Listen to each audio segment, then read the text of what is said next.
আজকে আমরা দেখব কিভাবে একজন ক্রিয়েটরের খুব সাধারণ একটা সমস্যার সমাধান করা যায়, আর সেটা করব এআই বা কৃত্রিম বুদ্ধিমত্তার সাহায্যে। পুরো এই বিশ্লেষণটি কি আচ্ছা, চলুন তো প্রথমেই সমস্যাটা স্বীকার করে নিই। একটা ভালো থাম্বনেল বানানো কিন্তু বেশ কঠিন, অনেক সময়ও লাগে, আর সত্যি বলতে অনেক ক্রিয়েটরের কাছে এটা একটা বড় মাথা ব্যথার কারণ। কিন্তু একবার ভেবে দেখুন তো কি হতো যদি মাত্র 2 মিনিটে, তাও আবার প্রায় কোনো খাটুনি ছাড়াই, একটা আকর্ষণীয় থাম্বনেল বানিয়ে ফেলা যেত। আর এই কাজটাকে সত্যি করে দেখাচ্ছে গুগল জেমিনাইয়ের মতো এআই টুলগুলো। এটা অনেকটা পার্সোনাল এডিটরের মতো, যাকে শুধু বলে দিলেই কাজ হয়ে যায়। বেশ, তাহলে আর দেরি না করে চলুন সরাসরি প্রসেসটা দেখে নেওয়া যাক।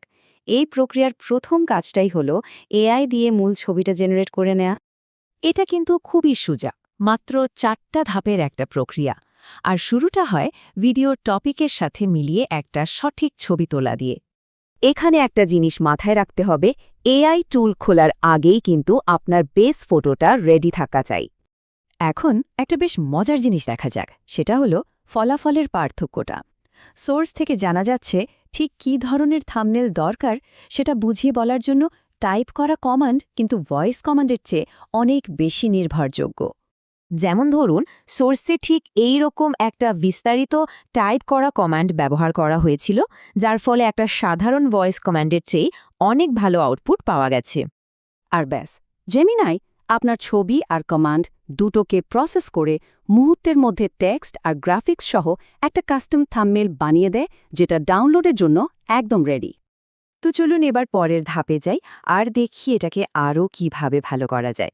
কারণ প্রাথমিক যে আউটপুটটা আসে সেখানে একটা ছোট্ট সমস্যা কিন্তু থেকেই যায়।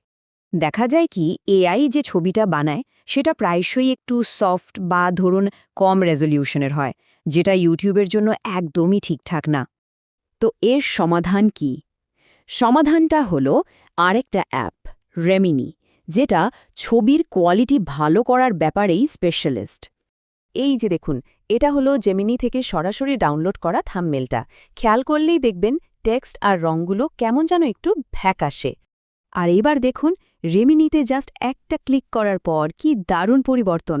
রঙগুলো একদম ফুটে উঠেছে আর ছবিটাও অনেক বেশি শার্প হয়ে গেছে। তার মানে মূল ব্যাপারটা হলো, যদি এনহ্যান্স করতে গিয়ে টেক্সট ঝাপসা হয়েও যায়, ভয় পাওয়ার কিচ্ছু নেই। কালার সেটিংসে গিয়ে একটু অ্যাডজাস্ট করলেই এটা ঠিক হয়ে যাবে।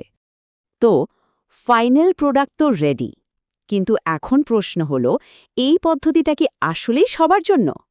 চলুন এর সুবিধা অসুবিধাগুলো একটু দেখে নিই।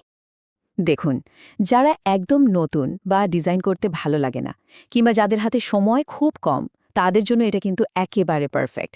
কিন্তু হ্যাঁ, যদি খুব অ্যাডভান্সড বা কাস্টম থাম্বনেল বানাতে হয়, তাহলে কিন্তু পুরনো দিনের মতো এডিটিংয়ের কোনো বিকল্প নেই।